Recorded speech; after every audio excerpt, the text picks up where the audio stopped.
Good evening, everyone. Thanks for tuning in to what I hope to be a reoccurring uh, live stream with other guests.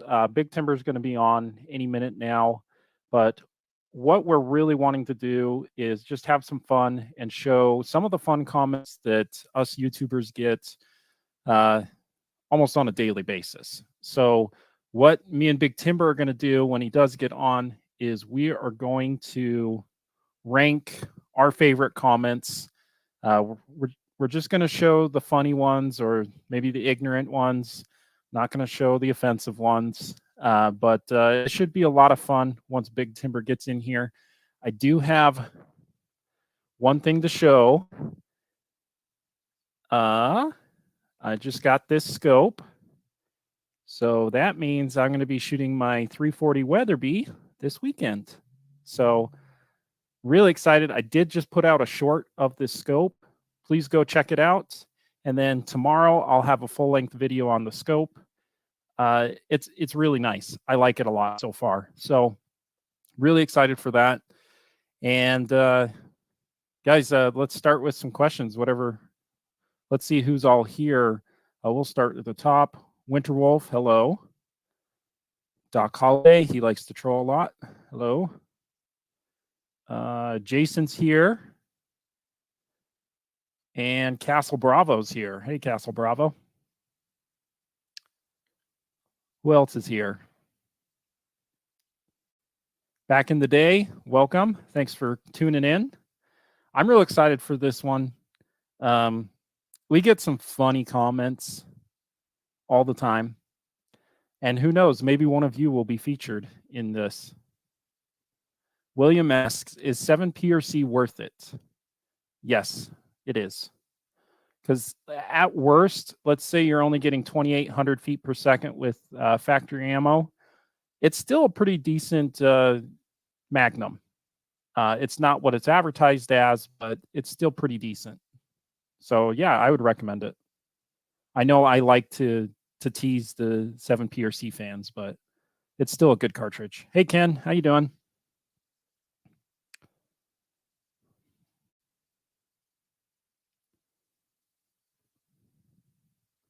Yeah, William, I would get one if you really want one. When is the 6.8 Western going to get the credit it deserves? I think it's coming. ADG is making brass, so it's going to happen, I think. I think we're going to save the 6.8 Western.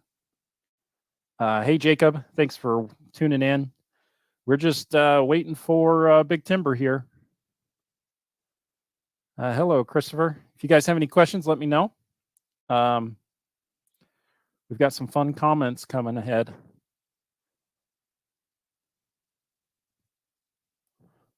Oh, and just for those that are just tuning in, I did get a new scope thanks to Athlon. This is the Ares BTR Gen 2 HD. Really excited to try it out. It is a nice scope. I like it.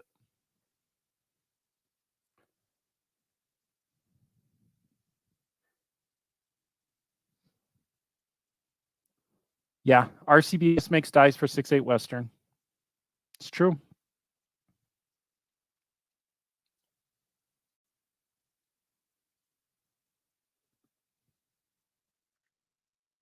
How did I end up locating my Mark V Deluxe in 340?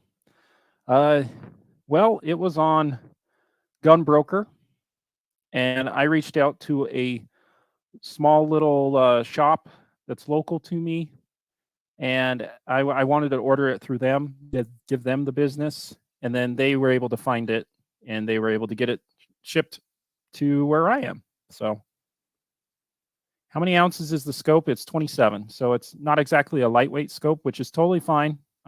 I shoot magnums, so more weight for me, the better. Am I going to do a cartridge prediction video for next year's new thing? Like predicting, I kind of did that already. I think the next PRC is the 25 PRC. I don't know if Hornady will release it next year or this fall, but I just don't think Hornady's done making cartridges. They're having too much success to not.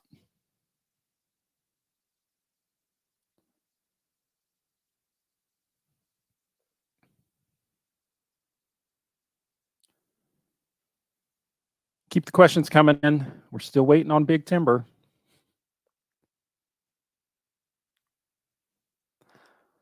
Well, here's one from General. Thoughts on the idea of a 25 378 Weatherby? That sounds really fun, but not practical at all. I think the largest caliber you could probably practically shoot in a 378 case is probably 7mm, which rumors are, well, I talked to Weatherby. They definitely want to make it, but yeah. What's going to be my first hunt this year? It all depends if I do archery. I have a neighbor that's really wanting me to do some archery hunting, so possibly elk hunting with archery, but I haven't made up my mind yet if I want to do it. Otherwise, it will be an elk hunt in the beginning of October with my 340 Weatherby or my 300. And then I have a deer tag this year as well. That will be late October. So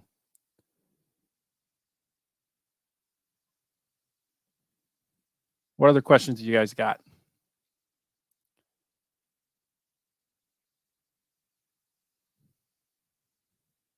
Thanks everyone for tuning in.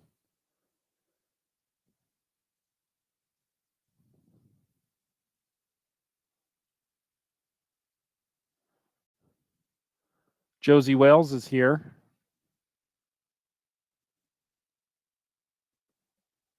A 27 Nosler versus the 7 378 Weatherby. I think the 7 378 would smoke it. What are my top 3 powders for magnums? Hodgdon 4831 SC, IMR 7828 SSC. I really like Reloader 22. It's one of my personal favorites, but I know a lot of people love H1000. I just haven't had the best of luck in my Weatherby cartridges with H1000. But H4831 SC, if your gun doesn't like H4831 SC, then there's something wrong with your gun. That powder just works in everything that I've tried. Even in my 7 PRC, it was shooting the smallest groups. It wasn't great groups, but it was shooting the smallest groups with H4831 SC.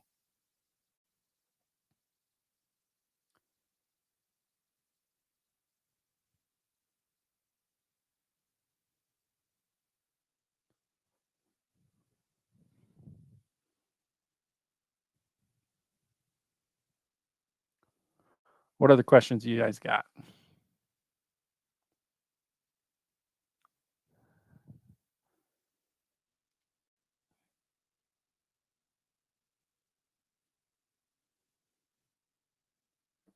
I'm trying to get a hold of Big Timber.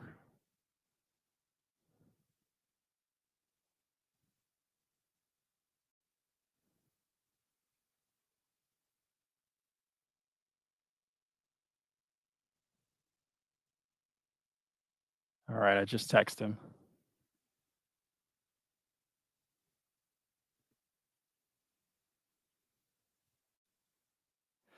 Okay, Jane Sons Hunting. Do you ever use Magnum primers in non-Magnum cartridges? Just getting into reloading and have mag rifle primers, but not large rifle. Can I switch you?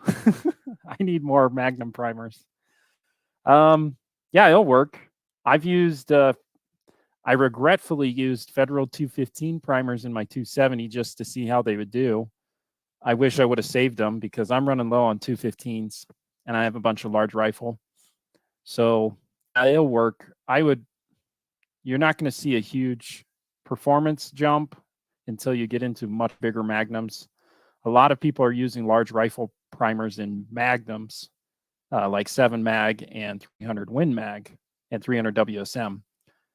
So yeah, I don't see an issue with you using a Magnum primer for a non-Magnum. Is Big Timber done doing his makeup yet? Maybe. We'll see. Would you elk hunt with any of the 27 calibers? Yes, I would. I think 270 would be the lightest cartridge I would choose, but yeah. I think that's on the table for Weatherby. So when I talked with Weatherby back in February, I definitely think a 25 RPM is in the future. Okay, welcome, Big Timber. Hey, what's up? How are you guys? Your makeup's looking good. Glad you finally got it done. Yeah, fine. I'm still posting the short. Okay. So, it's kind of about Colorado Springs and how it's changed and not for the better. Kind of all the classic restaurants that made part of the Colorado Springs culture have disappeared to the corporate restaurants coming down from Denver. Oh, okay. How are you guys? All right. We're good. We're just patiently waiting for you so we can start this top 10 comments thing. I'm excited. Because you guys probably don't know, but I text a lot of other YouTubers the silly comments we get, and we just laugh to ourselves. As I mean, if we don't laugh about it, we're going to be sad. There's a lot of mean people on YouTube.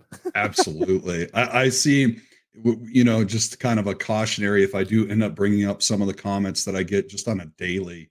They're very vulgar. People get very vulgar with my channel for some reason, especially over this thing, this 945 Industries tactical fanny pack. That's a, EDC holster. People seem to get really upset about this thing. Okay. So let's go ahead and get this started. I even have them ranked. So we're going to just get started with a pretty light one. Nothing too crazy. What's the context of it? Or are you going to explain that? Okay, so is the most recent video I did on the best modern cartridge. Okay. And I'm pretty sure this person was trolling. So let's go ahead and see. All right, let's see this. Okay, just a sec. I'm new at this silly stuff. Okay. Huh. Where did it go? Let's see if I could actually get our live stream posted, or your live stream, I guess, onto my channel so more people will come and watch you. How do I do that? It's a good question. Hit the share button, copy. Oh, the joys of being a YouTuber. So, create a post. Let's see, video. Okay, I'm just going to have to do it this way. This will be a silly way. But coming in at number 10, can you guys see it? Learn to stock 3030. That's really small. Yeah, sorry about that. Though. That's great. Let me see if I can zoom in. There we go. Is that better? Much better. Okay. So while we're talking about all these modern cartridges, this person decided to say 3030 learn to stock. Big Timber, how do you feel about using a 3030 in Colorado for I mean, your great grandpas did it, but yeah, they probably used the 30-06 out here, honestly. I don't know. When I think of like 3030, I'm thinking of like a lever action brush gun that I would have used when I lived in New Hampshire to hunt whitetail and really thick brush, and you never have a shot further than like 75 yards. So, right. That's what I think of. That's funny. Yeah. I mean, it can be done, right? Right. Yeah. Yeah. Of course, someone's done it, at least a lot of people. It is a 30 caliber, though. That's one of the things that you do lean towards the 30 caliber, ammunition. So at least it is a 30 cal. True. And not one of those like 270s or 6.5. Right. Okay, so let's get to comment number 9. Okay. This one's going to be from my short. My most viewed short is a 257 Weatherby with a 135 bullet going out to 800 yards and hitting a metal target. Okay. And I get funny comments on it all the time. Okay. Let me just pull it up.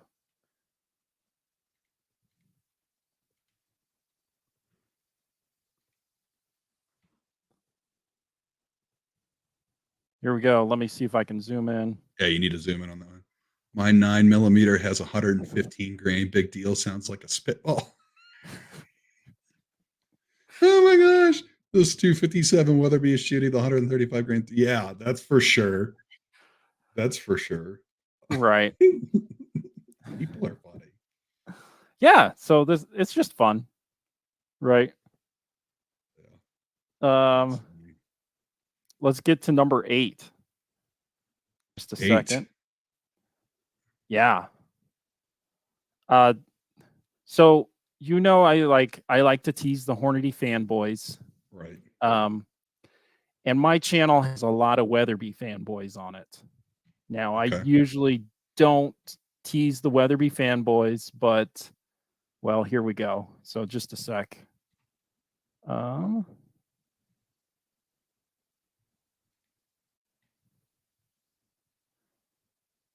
So sorry, guys.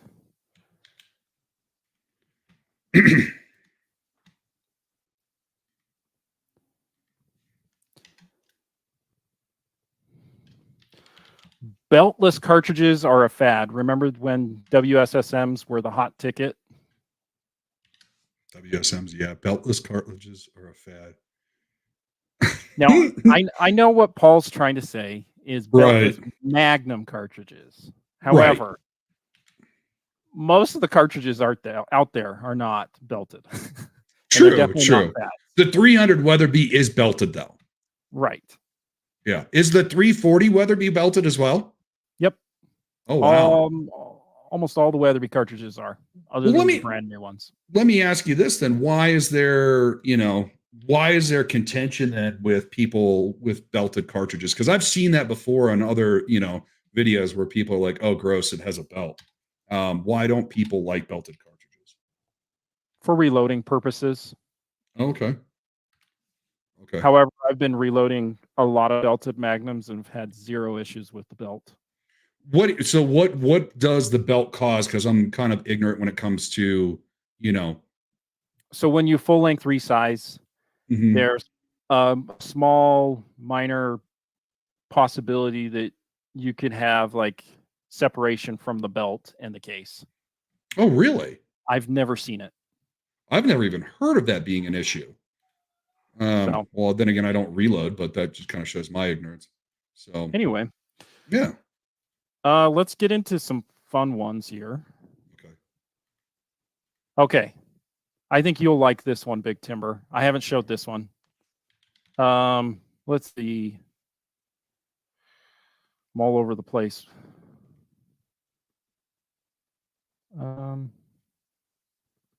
This was from another Weatherby fanboy. Okay. And I love my Weatherby fans. So don't take this the wrong way, guys. Let's see here. Share screen.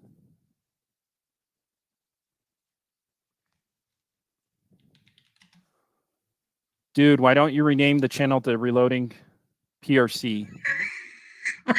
For hell's sake, no, I wouldn't. When a guy could buy a 300 Weatherby. So the context of this is when I did the poll about a 1 in 10 twist 300 PRC. And it was actually for you. No one knew why I did this, but Okay. So, yeah, so if people aren't familiar with my backstory, I was trying to get into the wooden stock game. I don't have the big money that Austin has, so I went with the Weatherby 307 Adventure SD chambered in 300 Weatherby, and Austin was going to do some loads for me. But it turned out that the rifle couldn't eject casings if they hadn't been fired. And I bought the rifle to be a big game hunting rifle, and I just didn't feel comfortable with it. And so I took it back to Shields. Shields looked at it and they said, "That's not right. You didn't shoot it yet." And I said, "No." They said, "Let us order you another one." And so they ordered another one for me, and that one actually had even more issues ejecting casings. And so they said, "We're not comfortable letting you have this rifle, so we'll refund it towards store credit for like another rifle." So I ended up getting a Seekins Havoc PH2 chambered in 300 PRC because they don't chamber in 300 Weatherby. But I didn't know at the time that the Seekins PH2 was actually a 1 in 10 twist rate versus something faster like a 1 in 9 or a 1 in 8. So it's not going to be able to stabilize the really heavy bullets that hand loaders would like to shoot with the 300 PRC. But after talking with Seekins, they said that they did a 1 in 10 twist rate because they're making their rifles for the majority of people that are going to be shooting, and the majority of people that shoot factory ammo. And the heaviest factory ammo is what, 225 with an ELDM, and that will be stabilized just fine with the 1 in 10. Yeah. Okay, let's get on to top 5. So my third most viewed video is the 270. I have a lot of 270 fans on the channel, and a lot of 270 fans are not happy with the PRC cartridges. So with that context, let's see. I don't know if you'll be able to read this one, but I'll read it. Anything Hornady comes up with is always chasing someone else. They push the 6.5 years. The POS round can't keep up with a 100-year-old 270. Now they are pushing the POS round 7 PRC, and it isn't able to keep up with the 6.8 Western. Hornady sucks. It's not a. I mean, it's funny, but it's not like a. It's not. They're not wrong. Yeah. I mean, they're not wrong. I mean, you can hand load a 7 PRC to beat a 6.8 Western. Can you? Yeah. You can shoot the heavier bullets, so it technically can. Now, the 6.8 Western is going to be flatter, but yeah. Okay. Which would you, if you were hand loading, right, not going off factory ammo, and you had to get one round for North American big game, would you go 6.8 Western or 7mm PRC? I have to choose between the two. Yeah. Like just nothing else. Yeah. Just between the two. And you're hand loading. So you can load with whatever bullets you want. You can get whatever twist rate in the barrel that you want, but you're hand loading. 6.8 Western. I'm biased. Logically, I hope Seth is watching this. Logically speaking, 7 PRC makes more sense. You have a lot more bullets to choose from to reload. You have better brass. But I have a soft spot in my heart for 6.8 Western. So and there's going to be plenty of people with 7 PRCs out there. Who is the parent company for making 6.8 Western? Is it Winchester? Winchester and Browning. Okay. Do you own a 6.8 Western? No, I don't. Okay. Why don't you get rid of your Mossberg and get yourself a 6.8 Western? Well, the Mossberg is on loan to me, so I'll be sending it back to Mossberg. So it is not my rifle to own. And then I don't know. I would love to get a 6.8 Western, so maybe that will be in the cards in the future. Okay. Would you rather? Let me ask you this then: would you rather have a 6.8 Western or a 6.5 300 Weatherby? Ooh.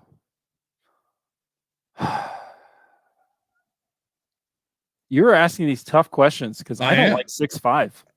No, but it's a Weatherby. I'm gonna pick this. I'm gonna say 6.5 300. It's such a cool cartridge, even though I don't like 6.5 at all. Yeah, I mean, that's a scorcher. It's literally the flattest cartridge in the world. That's crazy. See, that would be fun to go like prairie dog hunting with. Oh yeah, absolutely. Yeah. Okay, are we ready to go number 4? Yeah. Absolutely. Okay, just a sec. Yeah, and speaking of PRC fans, I might be known for trolling them a bit. Maybe. Just a little. So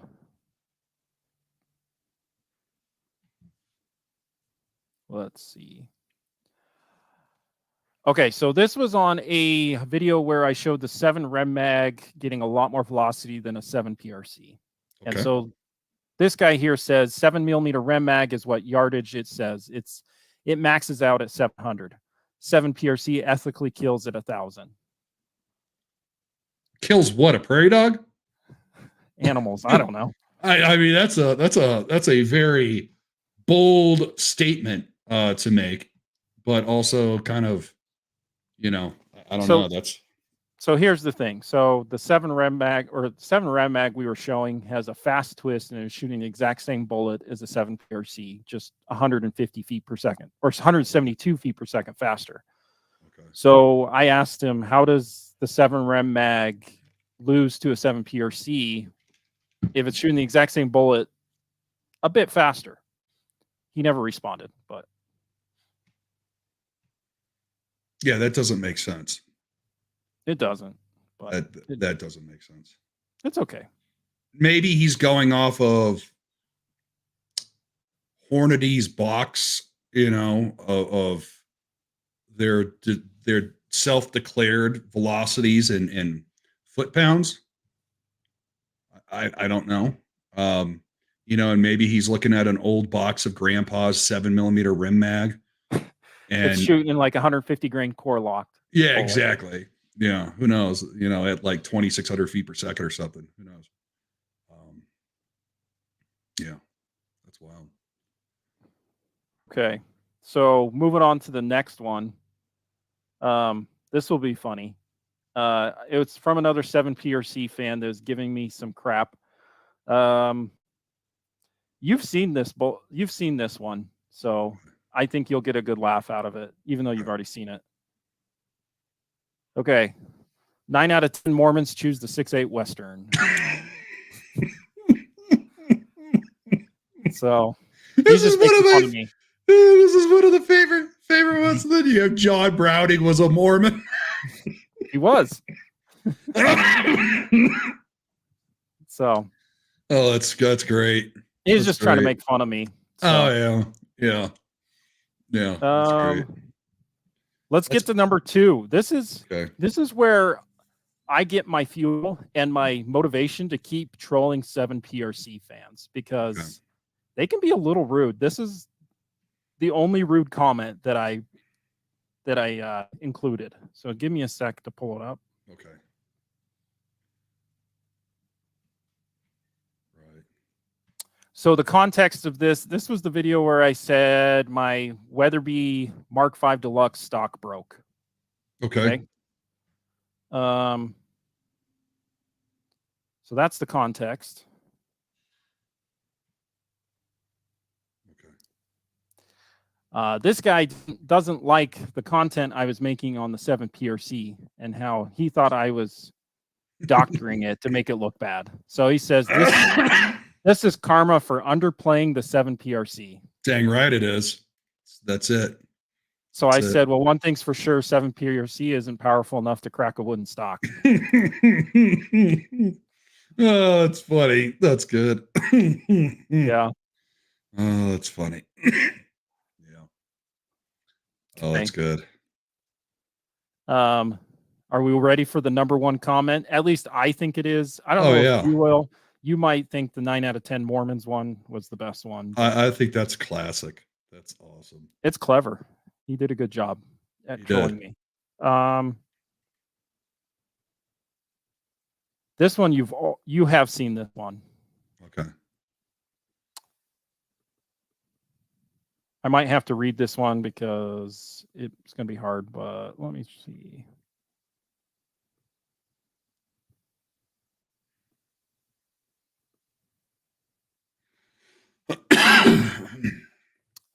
All right. Now, this guy is one of the biggest 7 PRC fans. He says, I'm not a fan of you, just to be honest, but I agree on this one on the 270 WSM. Bought 1 year ago, and I wish numerous times I would have gotten a 300 instead and still find ammo for it. Love your videos and the time you put in. We just do not agree on the 7 PRC. So he's got a love-hate relationship with me. He does. He does. He doesn't like me, but he loves my content. Oh man, talk about a toxic relationship with your viewers. Right. It's like a marriage, right? Some days it's great, some days it's not. Absolutely. So anyway, I'm trying to see if there's anything that I can bring up that's not going to be too offensive. Let's keep it PG 13. Okay. Yeah, I think one of them. let's see. So let's give some context to you. You are known on YouTube for your fanny pack, Yes. and you love to troll about how dangerous Colorado is, and that you Right. need your fanny pack for just in case. Absolutely. And I mean, it's not really, so it turns out that it's not really trolling. Colorado was just ranked, I think it was 2 or 3 weeks ago, as the second highest amount of violent crimes per capita state in the nation. Now, that doesn't mean we have, the second most amount of violent crimes, but per capita, meaning per person, we have the second highest amount of violent crimes, which is crazy. Because I've lived in places before that are like really dangerous. California, Dallas, Texas, places in North Carolina. And I mean, Colorado's not really like, it's not that bad. Now, granted, we do have a whole bunch of homeless druggies, and that's driving up those statistics. And then we also have very lax laws for criminals. So I think we're the number one rated state for like car thefts and car burglaries, if I remember correctly. Yeah. My buddy had a Ford Raptor stolen from the Denver International Airport, and ended up, his buddy saw his truck in a chop shop on Facebook Marketplace. This guy was running a chop shop out of Denver, and it stole his truck and had his truck chopped up. And my buddy actually drove up to the chop shop, broke in, took photos, and then called the police and said, "Hey, I found my truck that was stolen. It's at this chop shop, and there's 3 other cars or vehicles inside this place right now that are chopped up as well." And the Denver police literally said, "Did you already file an insurance claim on your vehicle?" He said, "Well, yeah, my truck was stolen 3 months ago." They said, "That's fine. We won't do anything about it then." So he had the location, had documentation, and the cops said, "We're not going to do anything about it because you got your insurance claim," which he didn't even care at that point about the insurance claim. He just wanted them to stop it from happening in the future. So, yeah. I don't know. Let me see if I could actually pull up something that's not going to be. So we'll just say you get a lot of upset people in the shorts. Yeah. They're taking you 100% serious, and right. They make fun of your manhood or your wife or your family. Absolutely. It's a little ruthless. It does. I'm trying to find the one that I sent you about they said my fanny pack comes with a zipper on the outside to hold Dental Dam and Astroglide. Oh my goodness. No idea what kind of fanny pack that's for, but right. Yeah. I mean, I get, let's, and I get a lot of stuff about, I don't know. I did one recently with, I pretended to read a Bible verse, which was from a fictitious Bible, because these are 945 Industries. And I said, "Oh, I'm reading from chapter 9, verse 45 from the book of Industries. And thou shalt not Californicate my Colorado." And I've actually had people tell me to leave religion out of it and don't bring a Bible. Somebody said, "You don't need a Bible for the Californians. That won't work. So, you need the gun." Somebody said, "Get this man a saw, 240. Yeah. So, and also, too, some of the greatest things about my comments is they're a lot of it creates a spicy conversation, because my shorts get pushed out to a lot of people that don't like gun content, and then it gets pushed out to a lot of people that do like gun content. And so it's like Thunderdome sometimes with the comments. Like, one guy right here is telling me, "Get off the drugs, man. Guns and drugs don't mix." Oh, yeah. Yeah, there's some really funny ones. One of my favorite ones this guy left was, "Californians are much more dangerous than a bear." Yeah. Oh, and And there was a bunch of Californians that responded with like, "You're full of crap," kind of Oh stuff. yeah, haters gonna hate. This makes no sense. Yeah. Uh, So Frank says he loves the fanny pack and he wears one. That's awesome, dude. Yeah.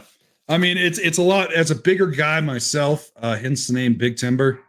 It's a lot easier to carry this versus like appendix and more convenient. 6.8 Western doesn't have much more recoil than a 6.5 PRC. Interesting.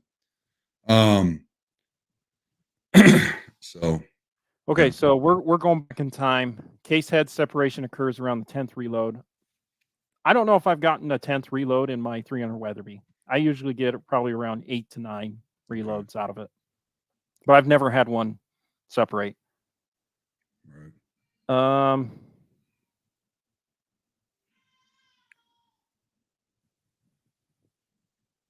Let's see. So, guys, I hope you enjoyed this video. I was trying something new. Yeah. We might do this reoccurring where we just have fun with the comments. Let me know if you guys enjoyed this or if it was like, whatever. You guys can be brutally honest like you always are. It's totally fine. Yeah. But yeah, if you guys have any other questions, we'll hang around for a few more minutes. What do you think, Big Timber? Absolutely. Okay. Yeah, if you guys have any questions, I mean, I picked up the Florida funk. I was in Tampa a couple weeks ago, and so I have a cough, but I picked up something. They thought it might have been pneumonia. Hey, Wyatt.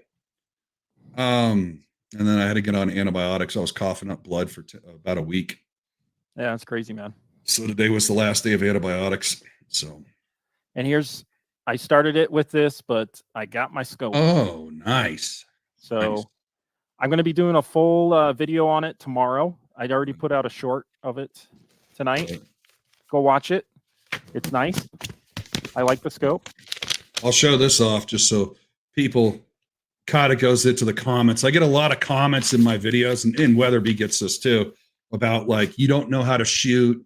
I've been told I'm the type of person that shouldn't be able to own a firearm because I don't know how to shoot. And while I was in Tampa, I actually competed in the Meritorious Veteran Cigars and Guns event with 90 competitors, and about 50% of those were active duty special operations forces. And I actually won second place overall. And by winning second place, I actually won a suppressor. And so I do know how to shoot. So it's always funny to me when people are like, you don't know how to shoot. It's not the gun's fault. It's your fault. And it's like, okay, all right. I validated myself. Yeah, he's going to put that scope on his 340. Let's hear about that scope, man. Let's hear about it. Why did you choose that scope? Or did that scope choose you?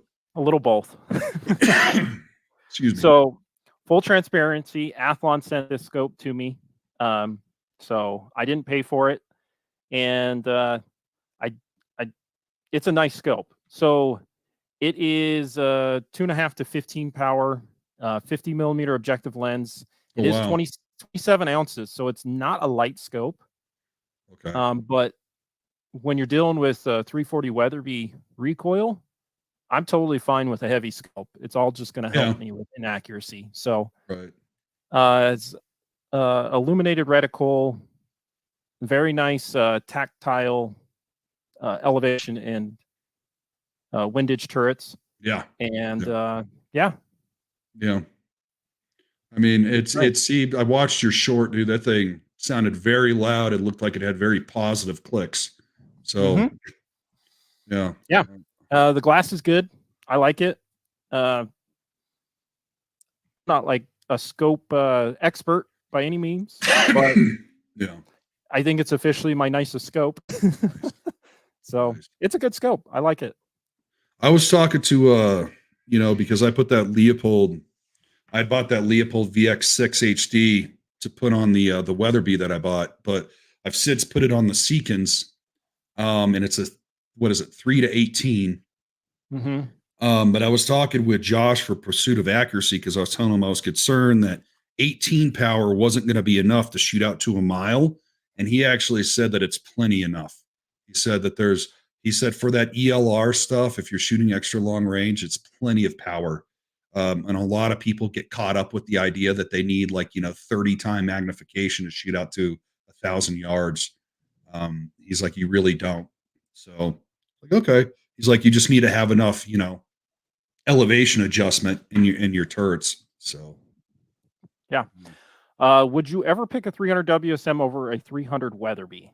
I think a 300 WSM is very good. The more time I have with it, the more I like it. Previously, I thought it was a bit overrated, but it's a darn good cartridge. But to answer your question, no, I wouldn't.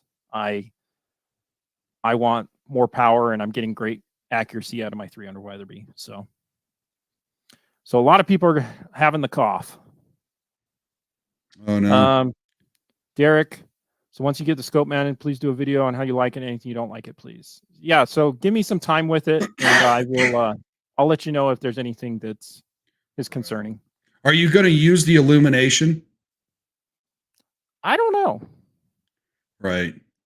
It did come with the battery, so that's nice. I just Yeah. got to put it in. Yeah, I mean, it's when I'm at the range, I don't really ever like illumination. But I find if I'm hunting and it's actually getting to be like low light, I like the illumination to be on, but very low. Okay. And that's with like a hunting setup. Now, for my tactical stuff, like my AR pistols and AR-15s and my pistols that my self-defense pistols, I like a super bright reticle during the day. I do. But for precision work, I don't know if it's because I kind of have like astigmatism or something. I find that for precision work at long range, having a super bright reticle can actually throw me off with accuracy. I don't know if you've ever experienced that or any of your viewers have. I haven't messed around with it too much. Okay. Todd asked, are any new videos coming out on load development for the 340? So I told Weatherby I was going to shoot their factory ammo, so we're gonna do a whole box of Weatherby ammo first. So that'll be what's coming up next, is how the Deluxe does with Weatherby ammo. Then we are going to do a bunch of hand loading for it. Jason has a comment for you. The Jason, you know him. Oh yeah. Did you put a 20 MOA rail? It came with it. So all Seekins rifles. So they have 3 different rifles right now with the Havocs line. They have the Havoc PH2, which is what I got. They have the Havoc Element, and they have the Havoc Slam. The Slam and the Element come with a monolithic action with a 20 MOA pick rail built into it. The PH2 has a detachable pick rail, but it is a 20 millimeter or 20 MOA pick rail. So I went with the PH2 for 3 reasons. One, it's $1,000 cheaper than the Element. It's actually like almost $3,000 cheaper than the Slam. And then 2, it comes with a 26-inch barrel, whereas the Element and the Slam are shorter. I think they're like 22-inch barrels. It's all about lightweight. It's all about like backcountry lightweight stuff. But I want to be able to shoot the Seekins out as far as possible, as well as use it for hunting.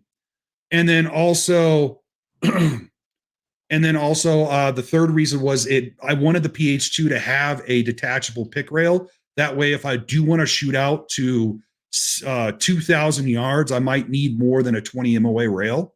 And so I could take the 20 MOA rail off and put like a 60 or a 40 on there if I need it, and really stretch the rifle out as far as possible. So Speaking of a pick rail, I put it back on my Deluxe. I'm just kidding. I did order one for my brother's Remington 700 for his 300 WSM. So I'm planning to take that out to long distance, the 300 WSM soon, with a pick rail, a 20 MOA pick rail. So Montana Musings wanted to know what this was. This is a 945 Industries. This is their small. It holds like a Glock 43X perfectly. And then they make larger ones as well. So you saw 340 Weatherby Deluxe at Shields. Nice. And Minot. I assume it's used because... Oh, yeah. It has to be used. Yeah. Yeah. Yeah. Yeah. I believe it does, Frank, but I haven't checked. It's glass bedded though. My new stock is, so Mhm. that's nice. I have a lot of faith they'll hold up. Yeah. So Big Timber, what's in the works? You're starting to feel better. What content you gonna be putting out soon? So that's a great question. I was just having this discussion with my wife. Um, we have a lot of stuff that's kind of changing in the household. Not just YouTube related, but we are kind of taking a couple steps back. We were really looking to get out of Colorado as fast as possible. Um, but it's been stressing us out. I don't know if you guys know this, but Colorado is passing or just passed a whole bunch of crazy gun laws, as far as like firearm tracking, purchases tracking. That's here in Colorado now. Reduced places that you could do conceal and carry legally, even with a license, making it tougher to get a conceal and carry license or renew your conceal and carry license. Their sin tax on purchasing ammo and firearms, and the list kind of just goes on and on. They didn't pass the big one, which was like the assault weapons ban, but realistically, the smaller ones add up, and so it's stressing me out as a content creator. And I was kind of like, let's just sell the house and move. um, that's a great deal, Tommy. 14.99 for a 340 Weatherby Deluxe. Wow, that's a steal. But anyways, we've decided that we're going to kind of take a step back. We're going to get the house prepared to be sold. There's some renovations that we need to do downstairs in the basement. We're going to redo the flooring in all three of our bathrooms, and just some small stuff that will actually help greatly improve the value of our house and get the house ready to be sold. And then really look at where I could try to find work. I don't know where that's going to be. So, and then in the meantime, I'm going to keep doing the YouTube stuff, but my YouTube channel's kind of been completely shadow banned. And it's been stressing me out because I've been putting a lot of effort into long format videos, and I can't even get 1,000 views with a long format video. I've had subscribers reach out to me telling me that, hey, my notifications were turned off for your channel. And I had you at all. I don't know why.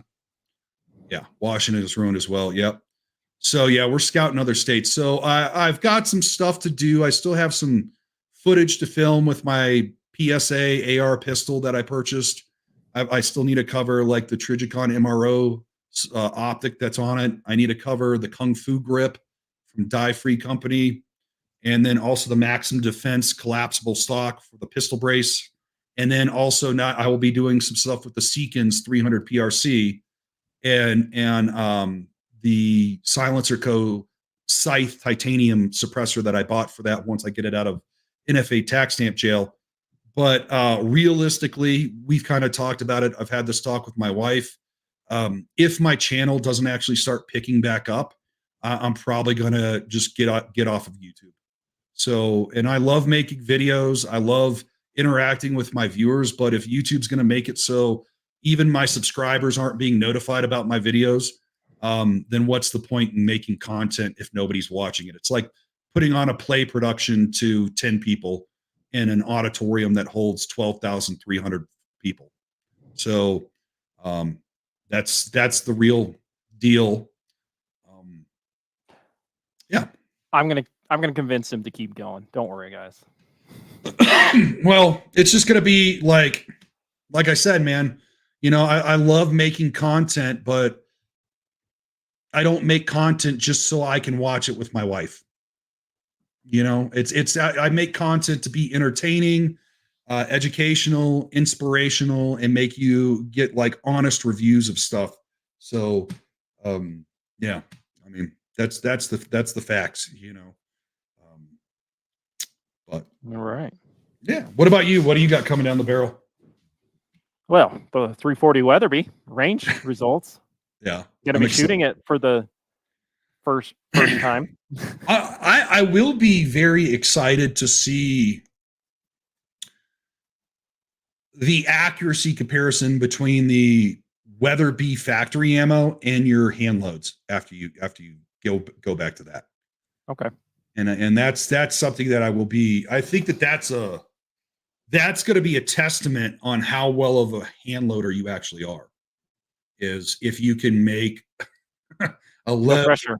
that shoots better than factory ammo, especially if you look at the cost of the ammo versus what it costs you to actually make it. I mean, if you're, let's say, loading up similar components as to what you bought that box of ammo for, how much are you spending per round versus what you're paying for Weatherby to load the ammo?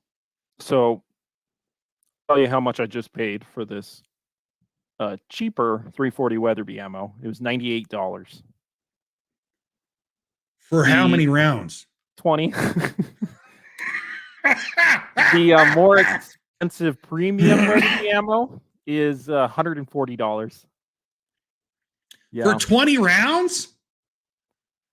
Yeah, I think I can reload 340 Weatherby for about. I don't see myself going over $3 a round at all. So, all right, let's do a little math So here. it's like half the price. Because Weatherby tells you need to shoot at least 200 rounds to season your barrel correctly and to get start getting the best accuracy. Trick shot. I've seen some really poor shooting 6.5 Creedmoor ammo, factory ammo. Yeah. So if you're spending 140 rounds for 20, you would need to get 10 boxes. So that is literally $1,400 you would be spending on ammo to just get your barrel broken in. So you're starting to get the best accuracy out of it. It's a little rough. That's nuts. Or versus you said $3. So if you go 3 times 200, 600 that's $600. So that's saving you $800. That's nuts. Yeah. Now let me ask this: with the 300 PRC that I got, if I'm able to get, Hornady, ELDM, match ammo, 225 at roughly, let's say $54, $53. How much do you think you could hand load the same stuff for the 300 PRC? Pretty cheap. Yeah. Probably $2 Really? a bullet. Yeah. Wow. Especially Hornady components are cheaper than others. So actually it'd probably be about $1.50. Wow. Yeah. Wow. So the most expensive thing is the bullet, and Yeah. Hornady's bullets are maybe a little over 50 cents each.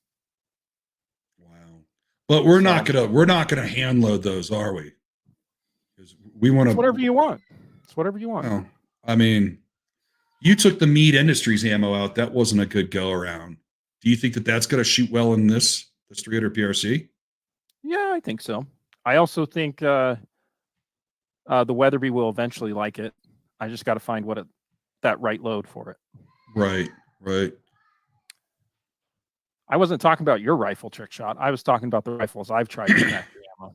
I was getting like 1.5-inch groups with some of the 6.5 Creedmoor factory ammo. So it's not all magical.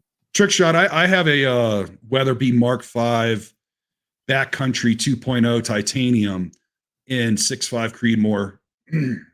And with factory ammo, I'm getting, and I haven't shot it that much, but with factory ammo, I've gotten 0.4 MOA groups. Not really trying, and that's with a brand new barrel. I have less than 50 rounds through the whole barrel. But with other factory ammo, I've gotten like 3 MOA groups. So I mean, it just kind of depends. The Norma ammo in that rifle did not get along the Norma factory at all. That was complete dog trash. Cellar and below, or how do you say it? Cellar and bellet or cellar and below? How do you say it? I don't know. Okay. It turns out Trick Shot is a 270 fanboy that's trolling us. Oh, okay. Well, it's all right, man. You probably have you probably have Alzheimer's if you like the 270. You're probably an old fud. Yeah, and I can say that I shot my first deer in the 80s with a 270. There you go. Yeah. In there you go. Panhandle of Texas and San Angelo. Nice. All right, man. Well, we've been on for 55 minutes, so I Okay. think we should call it good. Yeah. Thank you everyone for coming on. Hope you enjoyed the video. Please let me know in the comments, is this something you want to see in the future where we just once a month show some of the funny comments we get, and hopefully Big Timber gets a little more appropriate comments so he can show them. But I apologize for my cough too. I know that's horrible, yeah, but I'm on day 10 of antibiotics. So it's crazy. yeah. All right, guys. Well, thanks for watching. Hope you have a great evening, and we'll see you soon. Bye.